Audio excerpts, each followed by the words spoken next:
Good morning, Black Twitter. Do you know what today is? Do you know what today is? It's our month-a-versary. Month-a-versary. This is going to be a great show. Beauty Jackson of the Good and Terrible and Superlicious podcast is joining us later, so I'm excited. I told you I was kicking this up a notch. Boom. Y'all, Good Morning Black Twitter is 1 month old. Well, technically, the month-a-versary was yesterday, but I've been fighting PMS all week, so just go with it. It's been a long month. There have been a lot of lessons learned. But as they say, what doesn't kill you makes you stronger. And the longer tea steeps, the stronger it gets. So this show is just gonna get better and better. With that being said, I do want to let y'all know that after this week, Good Morning Black Twitter is going to go from being a daily morning show to airing episodes on Mondays, Wednesdays, and Fridays. Don't worry, it won't always be this way, but for now, this will help me deliver a better show to y'all and also save my sanity. 2 birds, 1 stone. Once the show picks up, we can get back to daily episodes, and hopefully by then maybe I can hire some help, like some producers. Maybe a couple writers, some social media interns, a team for Team T. That would be great. Let's put that in the universe as a thing that should happen for Good Morning Black Twitter. I really do appreciate y'all tuning in, and I'm just gonna work to get better at this with each passing month. By the way, as I always say, whether you're watching or listening to this show, subscribe and rate it. I'd appreciate it. Especially on the month-a-versary episode. I mean, that's like a birthday gift. Come on, how could you not?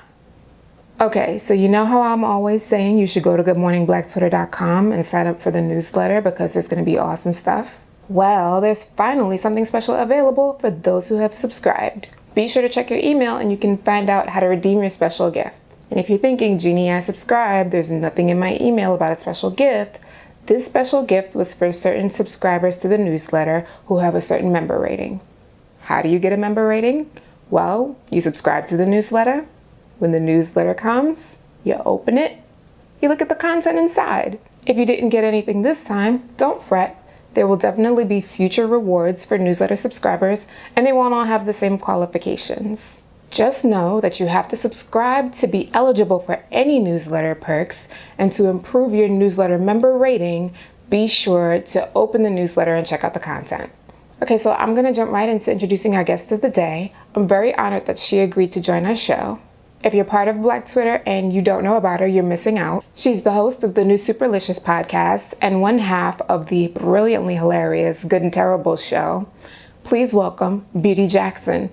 Hey, Beauty. Thank you for having me. Hey, girl. How you doing? How your people doing? Okay, so one of the reasons I wanted to have you on the show is because you're also a creative person. So my first question to you is, when did you realize that you're creative? Always. I always made up stories. As a child, I was a prize liar. But even outside of that, I just kind of saw things bigger.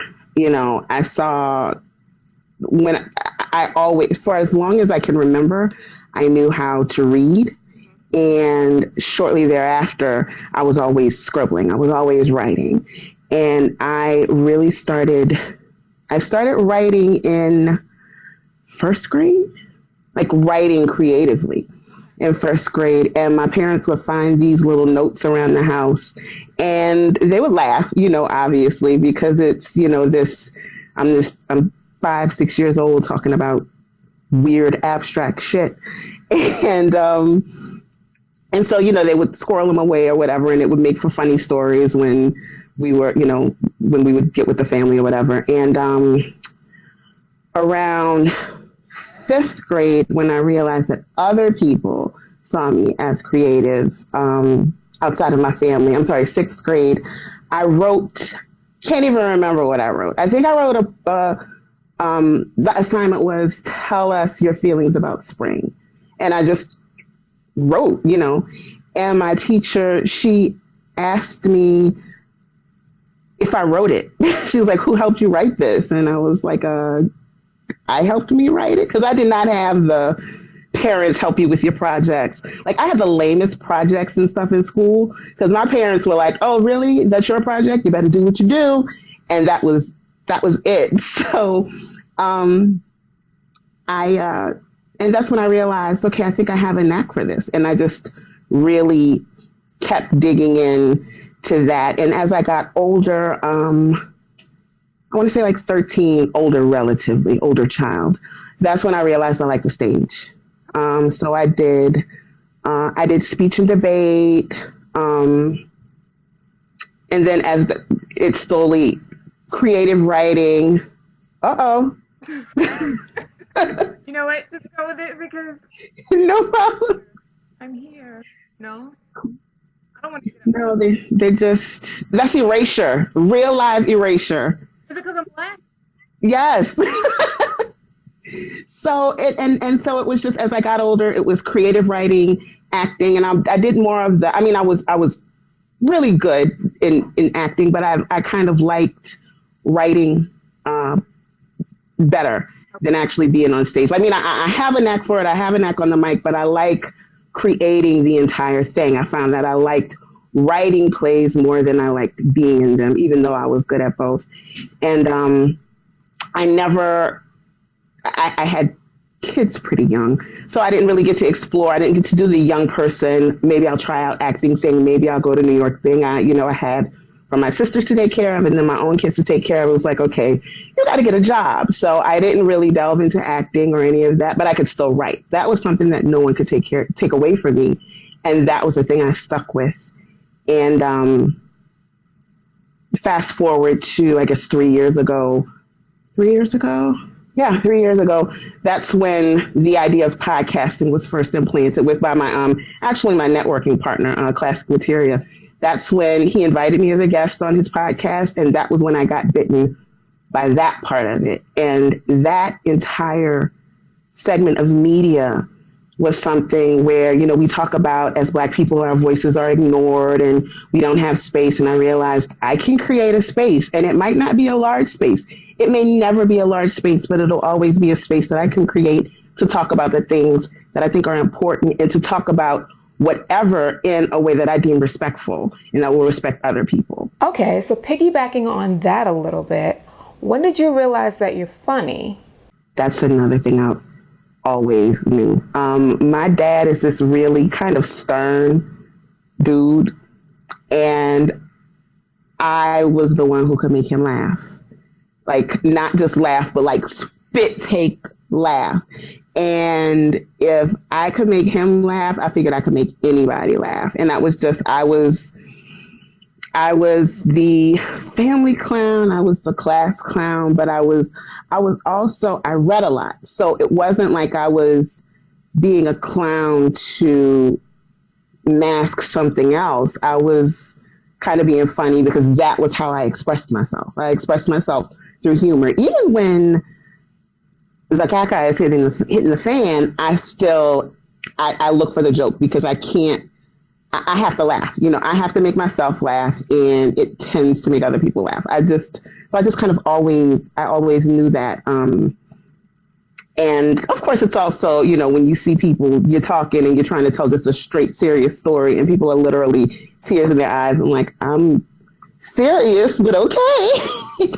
Because apparently my facial expressions get to people as well. My facial expressions and my pauses and all that. So it's just one of those things that I kind of accepted. I can totally relate to that. I'm one of those people who has a million things running through their mind, but only one of those things makes it to my face. And whatever expression that is, that's what you're going to get. I might not be the one with the witty comeback, but I'm probably the one with the shady facial expression. The other thing for me was I was a really funny looking kid. It took me a long time to grow into my face, and people are like, "Oh no, you were." I was like, "No, I was rough," and so when you're rough looking and you're a kid, you're gonna get these jokes. So you can either cry about it, and I wasn't gonna do that. You could fight about it, and I did that, and I was kicking ass, but I was staying punished. Or you can clap back. And so once I realized, I had enough practice, I'm like, oh, I'm good at that. So this is what happens to the people you bully, kids. They always got these jokes. See, the bullied kids and the silent kids. We're the ones you should be betting on. For me, it was a lot easier to, once I realized I could turn things into a joke, it was a lot easier to realize, okay, I don't have time to joke and just kind of ignore it and let it roll off my back. So people can say some fairly terrible things to me. And since it's kind of going to come off, I've already thought of like 3-4 jokes on it. It's like, it's not even worth it. Now, do you find it easier to be funny verbally or funny in writing, like in tweets? For myself personally, I kind of find it easier to speak than to write. They're just two different sides of my brain, I guess. But do you find that they're just two separate approaches for you, or one big thing and just two aspects of the same thing? It's different. It's different aspects. I'm lucky enough, and I try not to, because I think different people have different social gifts, social abilities, or desire on how they socialize. And I'm an extroverted person. And I'm also, I'm a reader and a writer. So I have that on screen, on computer screen, whatever. But I'm also extroverted and enjoy being around people. And that kind of just carries on. Like what you see on Twitter, it's not my persona. That's why sometimes my timeline comes off very irritable, because I'm irritated. I'm not putting on for Twitter. Today is a shitty day and I don't feel like getting off Twitter. You get off Twitter. And so that might be what you get, so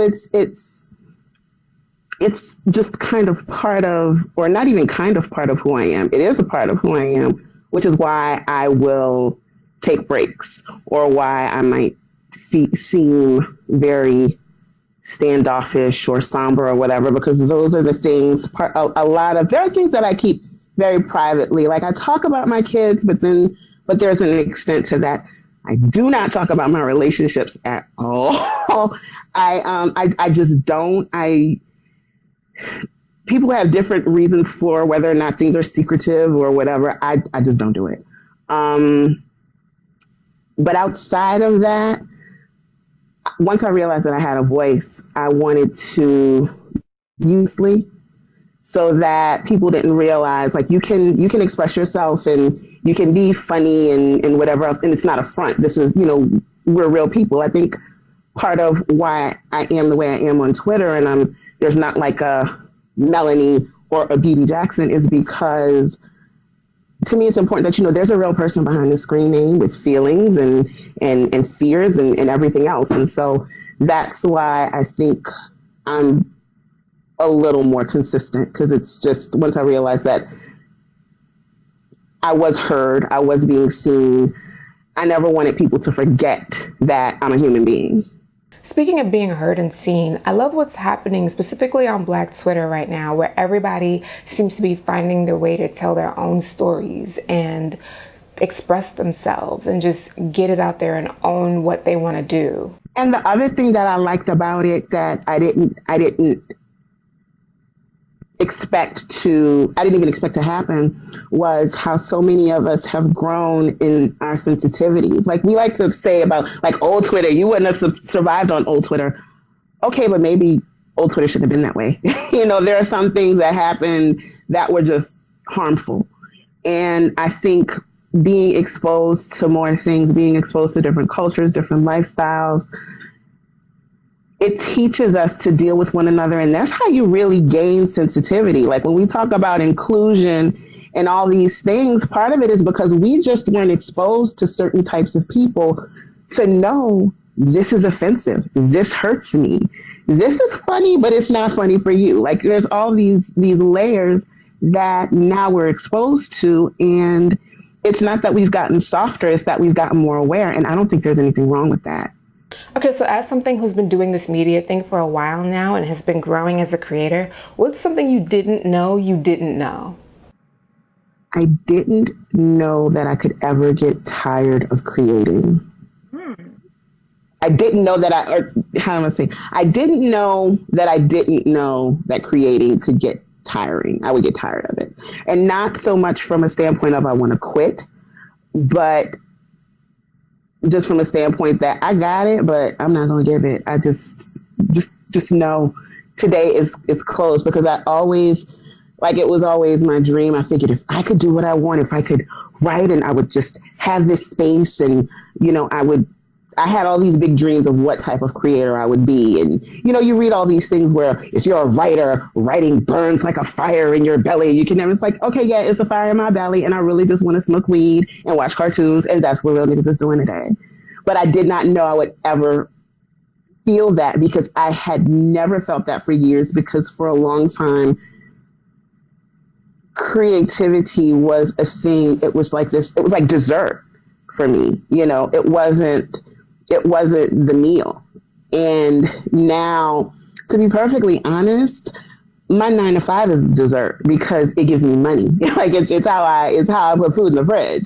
That's the dessert, but what I create is my meal because long after I leave this job or the next job, if I have to get another job, I'm still going to be a writer. Long after I retire, I'm still going to be a writer. I'm still going to be looking to promote new voices.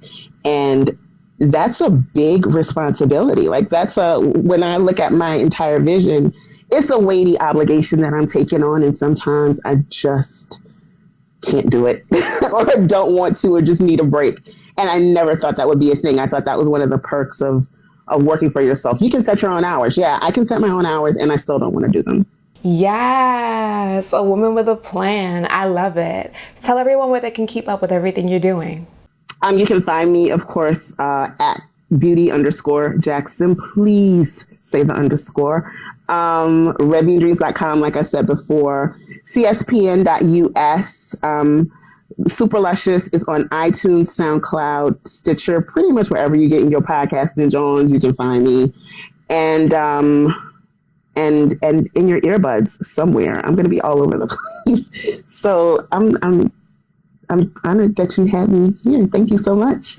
Aw, thank you so much, Beauty Jackson, for being my first guest. I'm forever grateful to you. Once again, don't forget to follow Beauty Jackson on Twitter. That's at beauty_Jackson. Don't forget the underscore. That wraps up this episode, but I hope you enjoyed it as much as I did. Have a great weekend, and I'll see you back here on Monday. Happy Month-a-versary, Black Twitter.